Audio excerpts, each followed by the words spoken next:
Assalamualaikum warahmatullahi wabarakatuh.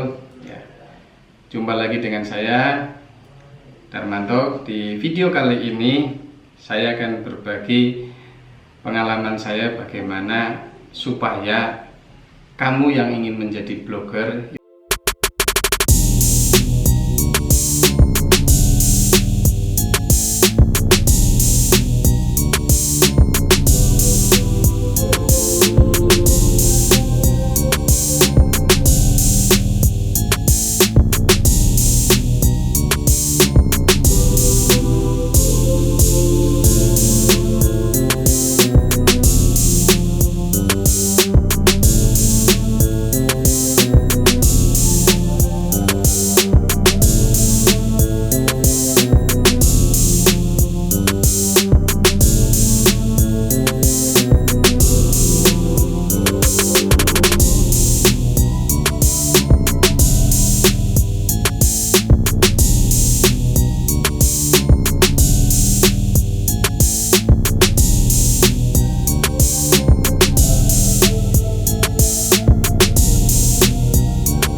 blognya akan berhenti ya.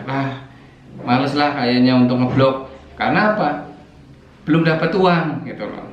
Padahal uang adalah, walaupun ya istilah orang itu sering menganggap bahwa katanya uang bukan segala-galanya ya. Tapi tanpa uang ya juga kita tidak bisa berbuat apa-apa. Betul. Dalam dunia blogging pun, dalam ngeblog ya sama gitu ya. Dulu waktu saya memulai ngeblog juga arah orientasinya ya tentu pengen menambah penghasilan ya, pengen menambah penghasilan dari ngeblognya tersebut gitu loh. Saya pengen seperti blogger-blogger sukses lain gitu kan. Kalau di Indonesia itu kan banyak itu yang dulu sering saya kunjungi, ada namanya Mas Sugeng itu ya, Sugeng ID sekarang itu blognya, ada Blogodolar, ada namanya juga dulu blog siapa ya itu namanya itu dari Sulawesi, itu juga ada tuh blogger yang cukup terkenal.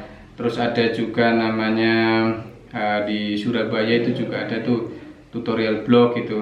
Blog-blog itu ya sampai terkenal, sampai pemiliknya ya, para blogernya itu punya penghasilan ya, punya penghasilan itu mereka itu butuh waktu, perjuangannya yang mereka lakukan itu juga cukup berat. Tadi menjaga konsisten nulis ya, hobi melakukan tulisan, nah itu mereka secara konsisten itu lakukan. Tetapi untuk sampai kapan bisa menghasilkan uang itu setiap orang itu berbeda-beda waktunya. Kalau saya pribadi, alhamdulillah itu dulu ngeblog sekitar 6 bulan ya, itu bisa mendapatkan penghasilan. Nah itu yang dulu saya lakukan itu sampai 6 bulan. Nah kalau kamu misalkan orientasinya uang ya ternyata nggak dapat, ya, biasanya itu akan mulai berkurang nulisnya, berkurang konsistennya, karena orientasinya hanya semata-mata uang. Nah, jadi itu nanti coba uang itu sebagai tujuan kedua lah ya. Nah, tujuan pertama apa?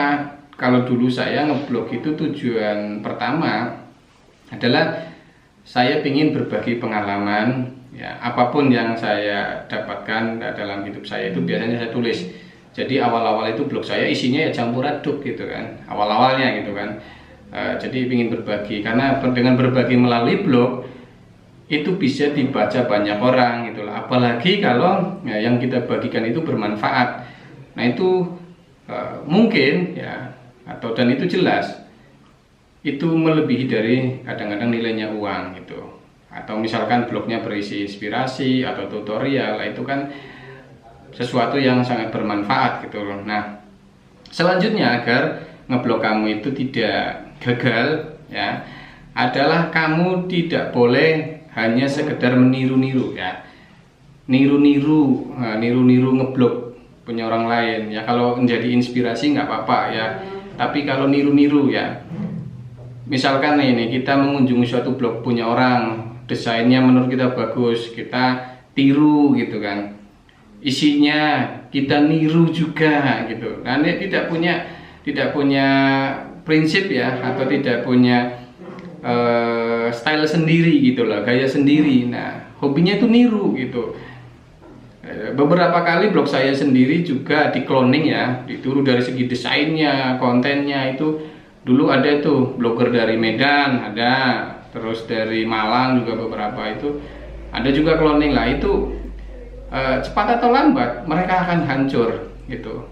Blogger-blogger yang seperti itu tuh nggak akalan awet, karena dia nggak punya style sendiri, nggak punya ide sendiri, kreativitas. Nah, kamu ketika ingin menjadi seorang blogger sukses, kamu harus punya style sendiri, punya prinsip sendiri, punya gaya sendiri gitu kan. Ya kalau mirip-mirip ya mungkin wajar lah ya, tapi jangan sama persis lah itu hobinya meniru. Di selanjutnya ini adalah penyebabnya ngeblog itu gagal adalah kamu hobinya ya itu promosi asal-asalan. Nah, promosi asal-asalan apa? Contohnya gitu ya, ketika sudah nulis asal share ya, asal berbagi, ya pada prinsipnya sih ya boleh-boleh saja, itu wajar-wajar. Tetapi dalam dunia blogging ya, ketika kita promosi juga ada tips-tipsnya. Contohnya ya, ketika kita mau berbagi tutorial, kalau misalkan kita nge-share ke grup Facebook, tentu share-lah ke grup-grup yang pembacanya atau anggotanya atau membernya itu memang terkait dengan tutorial yang akan kita bagikan. Biasanya itu nanti akan mendapatkan pengunjung yang pas gitu ya. Jangan sampai kita berbagi tutorial blog gitu kan, misalkan cara membuat menu gitu kan. Nah, ternyata kita share ke orang-orang yang lagi mencari tutorial cara bisnis online, misalkan gitu grup-grup. Nah, itu cara promosi salah, tentu ya minim gitu yang mengunjungi gitu loh, karena berbagi konten juga harus pas itu cara promosinya. Nah, beda artikel, beda tema blog, cara promosinya tentu juga harus sama gitu. Waktu promosi juga nanti dikonsistenkan juga. Ketika biasa posting itu umumnya promosi-promosi yang dilakukan untuk promosi blog itu ya di jam-jam orang belum mulai bekerja gitu. Biasanya itu lebih efektif ketimbang share itu di jam-jam kerja gitu. Biasanya pembacanya itu kurang seperti itu. Nah, promosi juga bisa aktif di forum-forum blogger ya. Kalau di Indonesia itu ada namanya HID ya, dulu itu ada apa namanya forum kayak Kaskus juga itu, ada juga forum AdSense itu kan. Dulu awal-awal saya sempat cari penghasilannya itu dari AdSense ya, makanya saya juga itu dulu masuk ke grup-grup AdSense. Kalau misalkan kamu blognya itu pingin dapat penghasilan dari AdSense ya. Nah selanjutnya penyebab blog itu gagal ya, gagal menjadi seorang blog yang berpenghasilan ya. Ya kalau sukses itu relatif ya, sukses itu boleh dikata ya setiap orang itu pendapatnya atau perasaannya itu beda-beda ya.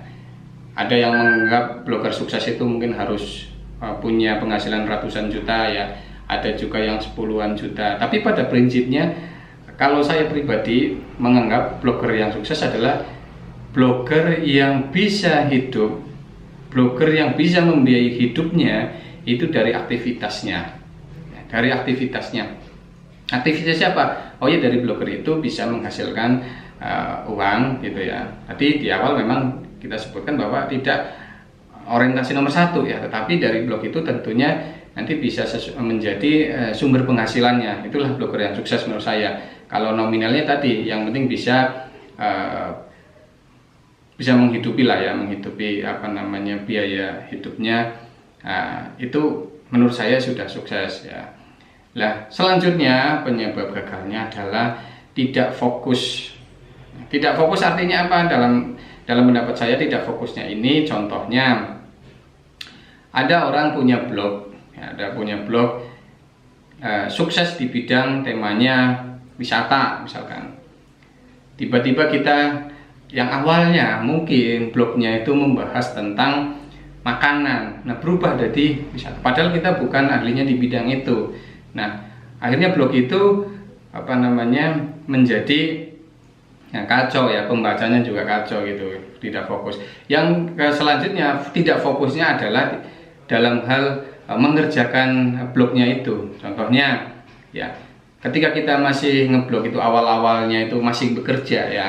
Nah, ini juga saya lakukan dulu gitu waktu saya belum full ngeblog di kampung sekarang ini di Pemalang. Nah, dulu ketika saya mulai ngeblog, sekalipun saya masih aktif sebagai pekerja dulu di Jakarta di bidang sablon dulu ya, saya tetap fokus setiap hari saya harus update konten gitu. Itu dulu awal-awalnya ya, awal-awalnya tuh setiap hari saya harus target nulis itu 1-2 artikel itu harus. Nah kalau kamu ingin menjadi seorang blogger sukses, fokus itu sekalipun kamu mungkin masih bekerja, itu harus ya blognya harus diupdate ya, dipromosikan ya, tulis tulisan-tulisan yang memang bermanfaat yang kira-kira nanti dibutuhkan orang. Nah fokus seperti itu sangat penting ya. Nah syukur-syukur nanti kalau misalkan aktivitas ngeblognya makin sibuk ya, bisa misalkan totalitas atau dari resign dan sebagainya. Tapi itu memang ekstrim ya. Kalau kita misalkan tidak resign juga tidak apa-apa, tapi bisa merekrut tim untuk membantu nulis, ada tim yang untuk membantu apa namanya promosinya, itu boleh-boleh saja gitu loh. Yang penting aktivitas ngeblognya itu tetap harus dijalankan gitu loh, tidak boleh hanya sekedar asal itu sambilan. Selanjutnya agar ngeblog kita itu menjadi sesuatu yang dia katakan sukses ya, agar kamu tidak gagal ngeblognya, yang menurut saya ini apa namanya harus segera kamu perhatikan adalah pentingnya tadi blog itu diisi ya sesuatu yang harus bermanfaat gitu. Apapun konten itu, entah itu makanan pastikan itu memberi manfaat, apapun tutorialnya ya, apapun tipsnya, pastikan itu blog kami itu memberi manfaat, bukan menjadi sumber sampah gitu kan. Artinya blog-blog kami itu diisi konten-konten yang isinya itu malah nanti menimbulkan apa namanya keributan ya, atau menimbulkan orang marah, itu hindari. Nah karena apa, kalau menjadi seorang blogger seperti itu, tentunya ada konsekuensi, resiko, bisa bermasalah dengan hukum, ya, bisa jadi banyak musuh lah. Itulah yang saya jalankan sampai sekarang ini ya. Ada beberapa blog saya yang saya kelola saat ini ya, alhamdulillah ya, blog saya itu diusahakan itu, kalaupun ya tujuannya berita, tentunya kadang-kadang untuk membuat fenomenal, itu membuat judul-judul yang kadang-kadang nuansanya ya biar apa, kalau istilah ada clickbait ya, membuat judul yang tertarik, tetapi usahakan dalam konten itu ya diisi sesuatu yang bermanfaat. Kita niatkan ngeblog itu untuk satu ya, memberi manfaat yang nanti tujuannya, kalau saya sebagai orang Islam juga, bagaimana dengan blog itu kita bisa memberi ilmu yang bermanfaat. Semoga nanti ilmu tersebut bisa menjadi salah satu amal kita ya, yang membuat kita itu untuk bekal kita akhirat. Karena saya sebagai orang muslim, prinsip saya seperti itu. Nah, itulah ya tips atau tutorial ya, atau apa ya bahasanya ya. Jadi ya sharing-sharing saja. Nah, pengalaman saya, mudah-mudahan ya sharing saya ini ada manfaatnya. Bila kamu nanti ada pertanyaan atau mungkin ingin diskusi dan apa, silahkan sampaikan aja di kolom komentar untuk memberi masukan ke channel YouTube saya ini agar lebih bermanfaat. Sekian dari saya. Assalamualaikum warahmatullahi wabarakatuh.